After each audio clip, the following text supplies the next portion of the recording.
Itu hal pertama. Hal yang kedua, saya mau bilang juga bahwa buku ini, buku Pak Asep, sudah sangat-sangat terlambat untuk terbit. Buku Pak Asep itu sudah sangat-sangat terlambat untuk terbit. Mari kita baca judulnya. Memoir Asep Kurnia, Jejak Pembelajar. Jejak Pembelajar. Kata-kata pembelajar di sini. Nah, menurut Andre Sarefa, penulis buku Menjadi Manusia Pembelajar, manusia itu punya 3 fase kehidupan. Fase yang paling awal adalah dia menjadi seorang pembelajar. Dia belajar banyak hal. Belajar yang terkait dengan profesinya, belajar keagamaan, belajar memimpin. Sampai kemudian dia seperti spon gitu ya. Dia masuk ke dalam air, dia serap banyak banget ilmu, kemudian dia peras dirinya, dia bagikan ilmu itu pada banyak orang. Itu fase yang paling awal. Fase yang kedua adalah ketika dia mampu naik level menjadi seorang pemimpin. Memimpin dirinya, memimpin keluarganya, memimpin koleganya, memimpin sekian banyak orang. Fase ketiga, ketika itu sudah dia lampaui, dia akan menjadi fase seorang guru. Maka kalau buku ini masih diberi judul Jejak Pembelajar, apa ya benar? Pak Asep baru fase pembelajar. Teman-teman pasti yakin bahwa Pak Asep sudah melampaui fase itu. Fase kedua, pemimpin. Siapa bisa membantah bahwa Pak Asep sudah sangat baik memimpin, terutama memimpin dirinya. Kalau kita baca buku ini luar biasa banget. Bagaimana Pak Asep memimpin dirinya, memimpin keluarganya, dan kalau kita dengar tadi prestasi dari teman-teman ya luar biasa banget prestasi tahun setahun. Fase pemimpin itu sudah dilewati. Dan yang ketiga, fase menjadi guru, bukan sekedar mengajar ya. Apalagi kalau sebutannya Pak Asep adalah kepala sekolah Kemenkumham ya, gitu ya. Pak Asep itu sudah menjadi guru bagi banyak orang. Maka kalau nanti Mbak Viana mendapat kesempatan kedua menulis buku, tolong deh judulnya bukan lagi Memoir Asep Kurnia Jejak Pembelajar, bisa ditulis menjadi Memoir Asep Kurnia Jejak Guru Pembelajar, ya. Karena Pak Asep meskipun sudah sampai ke level seorang guru, beliau terus belajar. Itu adalah hal-hal yang saya tangkap di permukaan dari buku ini. Nah, sekarang gantian saya ingin memuji Mbak Viana, ya. Kalau kita baca di profil penulisnya, Mbak Viana sudah menulis 33 buku ya, banyak banget ya, luar biasa. Tepuk tangan dong buat Mbak Viana. Nah, buku ini dibuat dengan point of view orang ketiga. Jadi kalau kita baca biografi biasanya kan menggunakan kata aku ya. Jadi si tokoh digambarkan sedang bercerita. Tapi Mbak Viana menggunakan point of view orang ketiga. Artinya Mbak Viana seolah menceritakan tentang sosok Asep Kurnia sejak dia remaja sampai dengan pencapaian yang sekarang.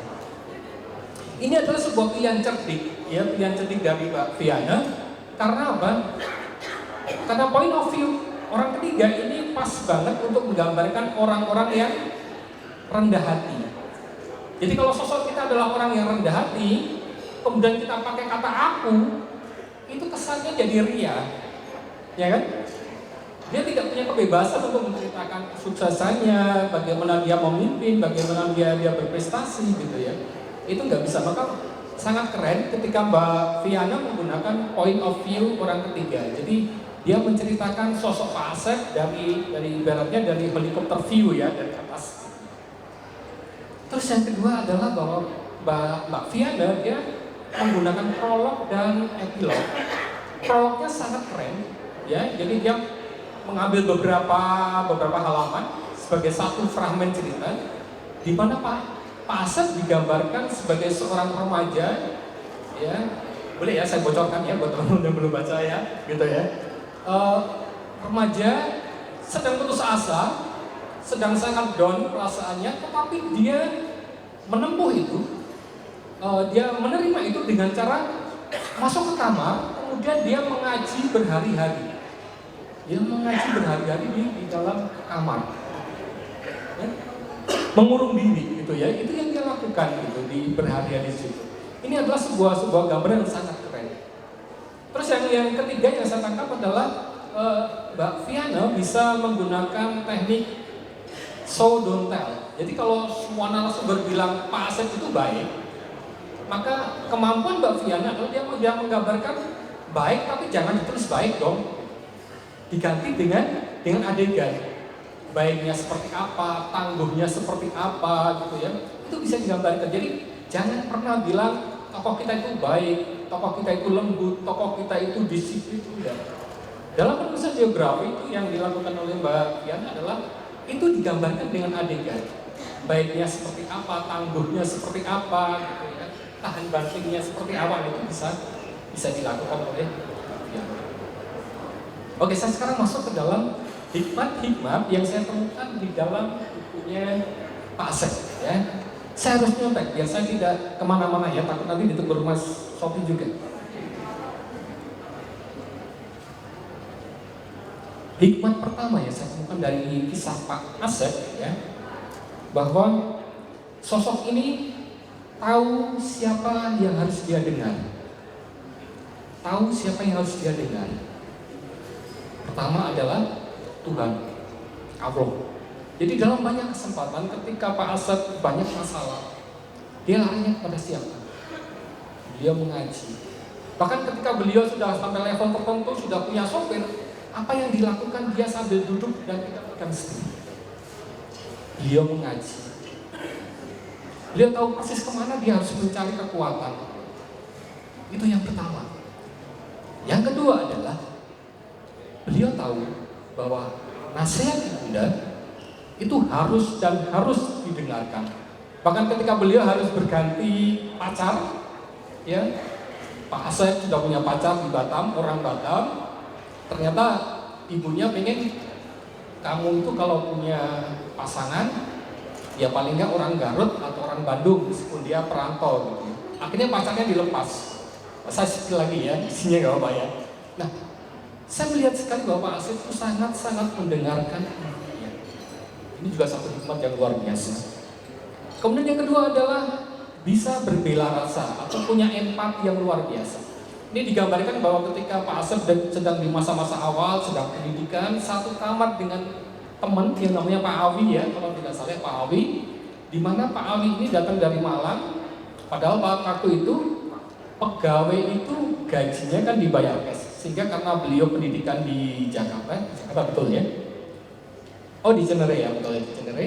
Maka gaji itu kan diterima oleh istrinya di Malang, maka si Awi ini tidak punya pegangan. Oleh Pak Asep, dia gajinya ini loh, ini kita pakai bareng-bareng. Silahkan kalau mau ambil, silahkan ambil. Luar biasa kan. Sampai kemudian di kemudian hari ketika Pak Asep sudah naik jabatan, si Awi ini kemudian ketika Pak Asep dari Singapura dan harus pindah ke Jakarta, maka posisi di Singapura ini dia berikan kepada sahabatnya itu. Sebuah bela rasa, sebuah empati yang luar biasa yang kita tangkap dari kisah hidup beliau. Kemudian yang ketiga adalah, ini saya bingung untuk menceritakan, yaitu ikut menangis saat ibu menangis. Ada sebuah adegan di mana Pak Asep menelpon ibunya dan ibunya di sana sedang menangis. Pak Asep menahan diri untuk tidak menangis, padahal dia pengen banget menangis. Anak laki-laki yang bisa menangis ketika ibunya menangis, luar biasa kan? Benar kan? Karena saya punya anak laki-laki, ya, dia sangat dekat dengan ibunya. Gitu. Maka saya membayangkan ketika seorang anak bisa menangis ketika ibunya menangis, itu punya kedekatan yang luar biasa. Ini salah satu hal yang patut kita pelajari dari kisah. Kemudian satu lagi, ya, tulisannya kecil saya baca. Agak panjang. Seorang lelaki yang memperlakukan ibunya dengan baik, dia adalah lelaki yang penuh bakti. Namun, lelaki yang mampu memperlakukan istrinya sebaik dia memperlakukan ibunya, dia adalah lelaki mulia.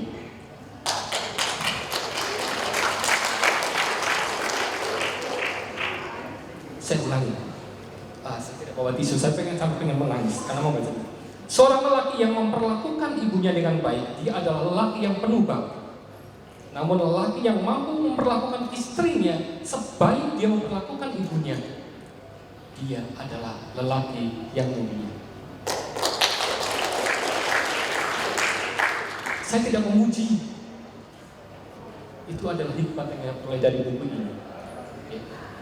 Nah, itu adalah beberapa hikmat yang saya coba temukan dari buku Pak Asep. Sebenarnya lebih ya, tapi saya potong. Gitu.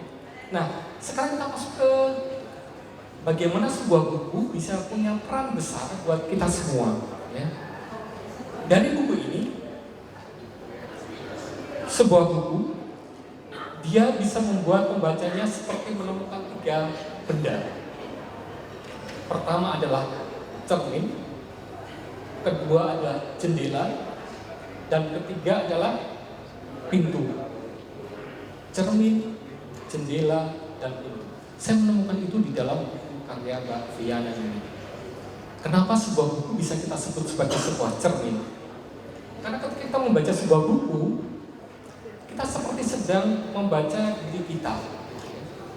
Bagaimana kita berproses dalam kehidupan kita, bagaimana kita bisa membaca kisah hidup Pak Asep yang mungkin sama dengan kehidupan kita.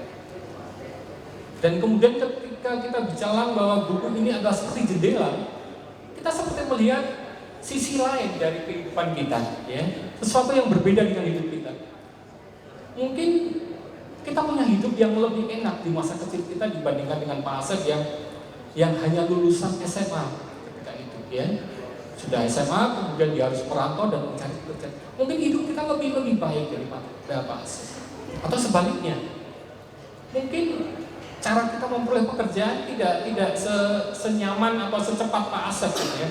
Pak Asep baru lulus SMA, kemudian merantau ke Jakarta, diantar oleh tetehnya di kantor, langsung ketemu bagian kepegawaian, disuruh duduk ngisi ujian, langsung hari itu juga diizinkan untuk menjadi pegawai. Mungkin kita punya kehidupan yang berbeda, tidak semudah itu, gitu ya. Nah, kita bisa menemukan sisi lain dari hikmat dari orang-orang yang kita baca di dalam buku.